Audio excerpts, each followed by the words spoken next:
One of the best excuses of all is that you simply weren't guilty of the parking contravention in the first place. A traffic warden may have simply issued you a fine incorrectly. Perhaps they didn't spot your blue badge, perhaps they confused your car with a similar looking one nearby, or perhaps they were just being a little bit overzealous with the tickets that day. Unfortunately, this may also be the hardest excuse to prove, unless you have some kind of evidence to support your claim, like a photo of your car on the day, or proof that you did pay to park. On the flip side, one of the easiest things to prove is a simple admin error. If you were issued a parking fine for a vehicle that you don't drive, then there could have been a simple administration error over at the DVLA. Sometimes the council have to ask the DVLA for your address to post out the PCN, and this can result in errors. Councils and private firms must serve you with a parking fine within 28 days or 14 days of the supposed parking contravention. They can do this by leaving a ticket on your vehicle or sending it to you in the post. If they don't serve the parking ticket in this time frame, then the fine may no longer have to be paid. However, there are some other factors that could give the council or private car park operator a bit of additional time. We have an article about that which I'll link in the description. Your ticket may be accusing you of staying a couple of minutes longer than you paid for.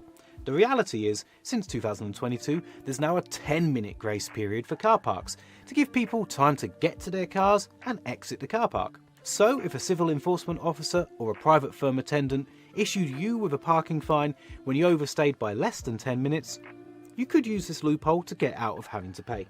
In fact, if your ticket was issued somewhere like a supermarket car park, then it can be worth speaking to the store manager, as they can often get the ticket cancelled for you. After all, keeping customers happy is high on the list of priorities. Some of the usual parking rules are different if you have a blue badge and display it clearly on your windscreen when you park.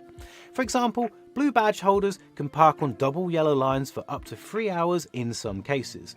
If you have a blue badge and had it on display when parked, you might want to double check that you actually did break any parking laws.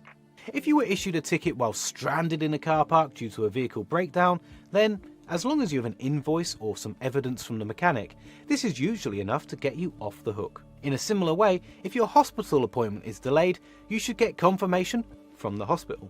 In fact, if you can prove that almost any genuine emergency prevented you from leaving a car park on time, then that could give you good grounds for an appeal. Councils and private companies are obligated to make their parking rules clear. If you feel that their signposting was unfairly poor, then strengthening your appeal by going back to the scene of the crime and snapping a few photos is certainly not a waste of time. Broken parking machines are one of the most common excuses for getting out of having to pay for a parking ticket.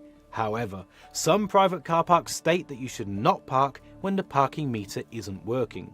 But are those signs clearly marked and easy to see? Again, you can snap some pictures to help support your appeal. Some payment machines ask that you enter your vehicle's registration number. If you got a ticket simply because you entered the registration number incorrectly, then you shouldn't have to pay.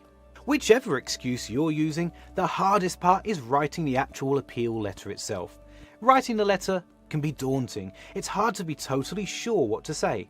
A popular option is to consult a solicitor who could help to make your appeal airtight. There's many online solicitors that work out cheaper and easier than meeting in person. JustAnswer, for example, only costs £5 for a trial, and I know a guy who saved £271 on his ticket doing this. I've linked that offer in the description, and if you use that, you'll also be supporting Money Nerd, so thank you.